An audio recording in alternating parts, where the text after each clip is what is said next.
si Jo Labazée est élu, c'est que vous aurez la majorité. Il y aura notamment des vice-présidences. Vous en méritez une autant qu'un autre. Bon, c'est aussi à ce moment-là une décision interne à un groupe. Quel serait votre domaine de prédilection si vous aviez à occuper une responsabilité comme celle-là demain? Est-ce qu'il y a quelque chose qui vous ferait vraiment envie, où vous vous sentez prêt à bousculer un peu les choses pour le département et peut-être pour le Pays Basque? Alors, je n'ai pas de plan de carrière. Je suis à l'heure actuelle vice-président du conseil régional et j'ai un très gros boulot à ce niveau. Et nous ne nous sommes pas posé la question d'une répartition de vice-président, parce que il n'est jamais bon de vendre l'ours, la peau de l'ours, surtout quand l'ours est dedans, quoi. De l'autre côté, on m'a dit qu'il y avait déjà un peu pensé, donc Mais pour nous, nous n'avons absolument pas discuté de cette affaire. Je pense que la question se présentera sous l'angle suivant, c'est que des élus expérimentés, un peu aguerris, pour tenir la maison, il y en aura besoin. Et qu'à ce moment-là, peut-être que je serai soumis à un devoir, avec l'obligation de me dire c'est peut-être un investissement au Conseil général qu'il faudra plutôt qu'au Conseil régional, comme tu le fais à l'heure actuelle. Donc c'est une question non discutée et que personne n'aborde. Nous voulons gagner les élections et nous voulons que Jo Labazée soit président du Conseil général, et ensuite je ne doute pas que nous trouverons entre nous... pas de domaine de prédilection, parce que certains sont un petit peu inquiets, disent il faudra demain, si les socialistes sont au pouvoir, que le Pays Basque, les spécificités du Pays Basque, que les aides, les soutiens du Conseil général continuent, éventuellement augmentent. Est-ce que François Maïtia peut être, puisque vous êtes basque, vous avez la fibre patrimoniale et culturelle depuis longtemps, est-ce que vous serez aussi l'avocat de ces valeurs-là? Alors, je suis aujourd'hui l'avocat du Pays Basque d'une façon générale, puisque je suis vice-président de l'Institut culturel basque, je suis vice-président de l'Office public de la langue basque, je participe aux réunions vis-à-vis du contrat territorial Pays Basque, je suis très impliqué au Conseil de développement, au Conseil des élus du Pays Basque. Oui, c'est vrai que je suis la personne représentative pour les socialistes de l'ensemble du territoire du Pays Basque. Et que, évidemment, sous cet angle-là, je ne lâcherai pas. Et au contraire, je ferai progresser les idées. Et je ne pense pas qu'il y aura une vice-présidence en charge du Pays Basque. Il y aura des vice-présidences en charge de différents secteurs, comme l'éducation, les infrastructures et différents domaines.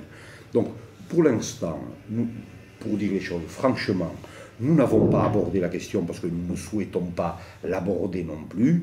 Le plus important, c'est d'être proche de nos électeurs, de réussir à les convaincre qu'il y a un intérêt à ce que la gauche l'emporte au Conseil général, qu'il y a un intérêt aussi à ce que tout l'électorat de gauche se mobilise de façon très forte, parce que c'est la dernière élection avant l'élection présidentielle, et que ce sera aussi une préfiguration de notre mobilisation par rapport à cette grande échéance. Et donc que les sujets de contestation de la politique actuelle sont nombreux.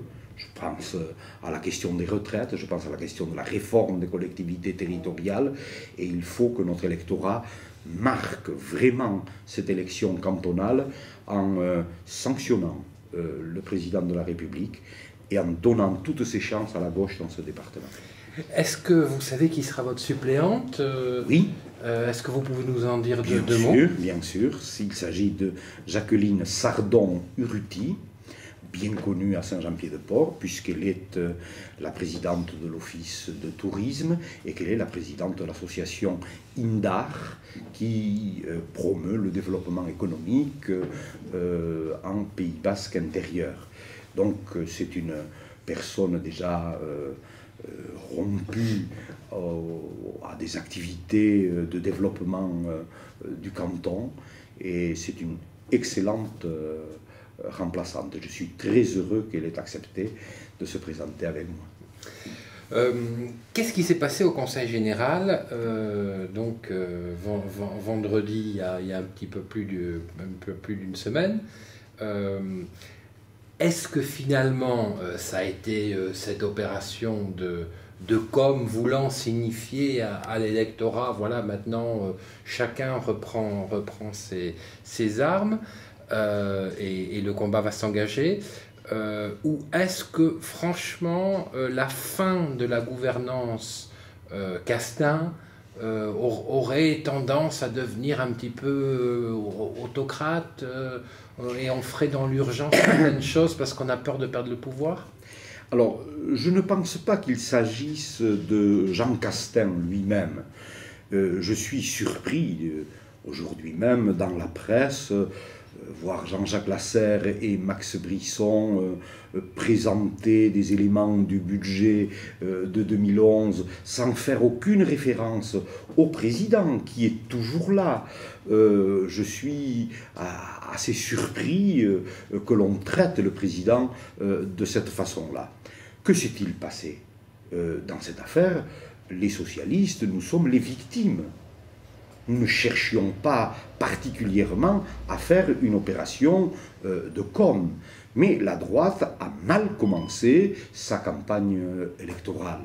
Brutalement, eh bien, on nous interdit quasiment l'accès direct au service et donc on nous empêche de travailler. En inventant une procédure, il faut écrire au président, qui ensuite fait redescendre par le directeur général des services, etc. Et le temps que cela remonte, bon, et évidemment, la réponse prend du temps. C'est pour nous empêcher de travailler. Qu'avons-nous également constaté là, ces derniers jours? Ce sont des crispations de la droite elle-même. Bon, chercher à nous faire passer une délégation de service public avec une société qui n'est juridiquement pas constituée, c'est pas très raisonnable. Voilà, utiliser des agents du Conseil général dans ce projet très controversé de la maison des blocs à Cibourg, bon, mais ce n'est pas raisonnable non plus. Je veux dire qu'il y a comme une espèce de hâte de la droite locale à régler quelques dossiers au cas où ils ne seraient pas reconduits dans la charge de la responsabilité du Conseil général.